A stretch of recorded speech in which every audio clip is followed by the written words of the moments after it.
Halo, gue Catur. Kali ini kita bahas Procreate, apps gambar idola para ilustrator baik yang pemula maupun yang udah pro. Kenapa apps ini begitu populer? Kita bahas mulai dari interface-nya, field drawing-nya, fiturnya, support devices-nya, dan juga harganya. Interface-nya kita disuguhkan dengan tampilan yang begitu sederhana, begitu mudah dipelajari. Ketika kita pengen memulai dokumen baru, kita bisa mulai menekan plus yang di samping ini, kemudian kita pilih size-nya sesuai yang ada di template atau kita bikin custom size jadi sesuai yang kalian pengen gitu. And then this is tampilan Procreate saat kita kerja di layar iPad. Yang gue pakai ini iPad 9 10 inci, terasa lega karena banyak tombol dan toolbox kanan kiri yang bisa disembunyikan. Begitu juga option brushnya, iris, color picker-nya dan sebagainya bisa disembunyikan.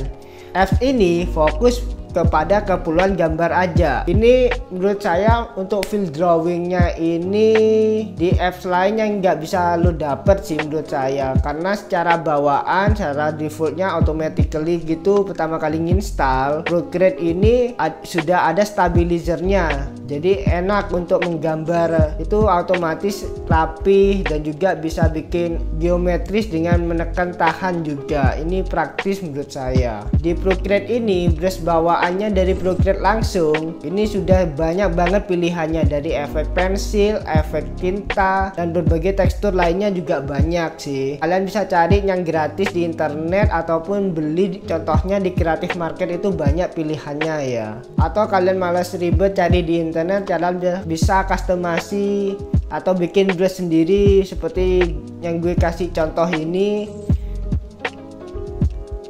Gue custom brush gue gitu, tapi gue gak bisa tunjuk. Nah, kalian bisa coba-coba sendiri gitu. Terus saat kita setting gitu bisa lo atur value nya, terus lo coba di bagian kanan bagaimana, apakah udah cocok atau belum gitu. Lo bisa atur di situ. Procreate ini ada fitur namanya adjustment. Jadi warna yang udah kalian pilih, ketika kalian kerasa kurang nyaman dengan warnanya, kita atur di hue and saturation. Selain hue and saturation, kita bisa atur warna pakai color balance ataupun gradient map. Kalian bisa coba-coba itu ya. Masih di adjustment juga ada pilihan blur, yaitu blur perspektif, blur Gaussian, dan blur motion. Kalian bisa pilih efek blur mana yang kalian cocok, efek blur mana yang pas buat gambar kalian.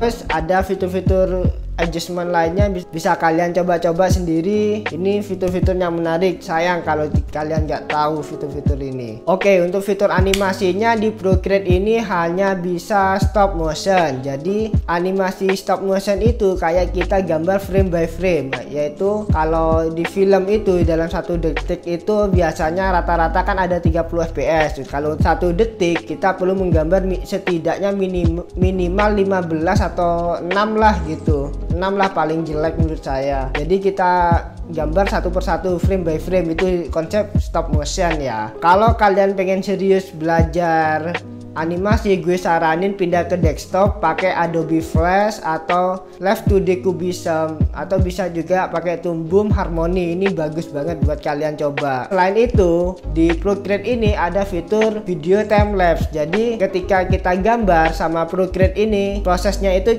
dia rekam kemudian dijadiin video gitu. Cara mengekspor videonya cukup klik video ini, kemudian export jadikan MP4, terus pilih yang versi full ataupun yang 30 detik. Untuk hasilnya akan muncul di galeri fotos iPad kalian ya. Jika kalian pengen upload video timelapse video Procreate ini, gue saranin untuk minimal tambah lagu dan logo kalian ya. Tujuan kita bikin video timelapse buat di-upload di sosial media kan, tujuannya kan biar orang-orang tahu proses gambarnya kayak gimana gitu.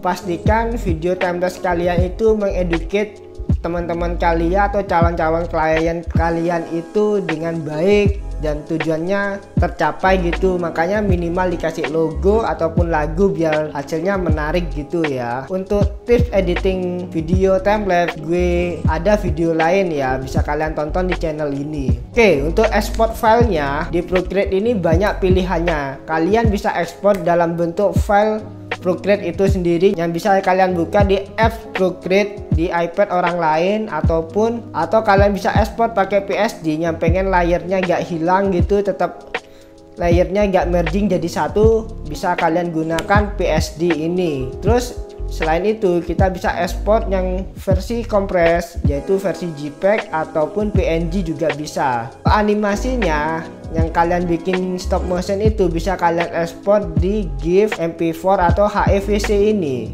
Kita udah bahas berbagai fitur dari Procreate ini. Terus support device-nya di mana aja Procreate ini? Support device-nya baru iPad saja. Sayang sekali ya, Procreate ini tidak support di tablet, di Windows punya gitu. Baru iPad punya. Kalaupun versi iPhone ada namanya Procreate Pocket. Itu versi simpelnya dari Procreate itu sendiri ya. Untuk harganya ini yang gue temen, yaitu one time purchase. Jadi kita itu sekali beli dengan harga 150 di App Store Apple itu, kita gak perlu bayar untuk segala update yang ada hingga saat ini. Gak kayak aplikasi lain tuh yang ada versi 2 harus bayar lagi atau gimana. Gak saya sebutin ya aplikasi apa ya. 150.000 untuk lebih dari 3 tahun gue pakai Procreate ini tentu sangat worth it sih. Itu saja yang bisa gue jelasin dari Procreate ini. Kurang lebih atau ada pertanyaan bisa tulis di komentar, nanti gue tanggepin. Kalau menurut saya ini menarik, bisa gue jadiin video X anything gitu, jadi video khusus untuk tanya jawab gitu. Jika kalian tertarik versi X anything ini, bisa tulis di komentar juga ya. Thanks udah nonton video ini, see you di next video ya, thank you.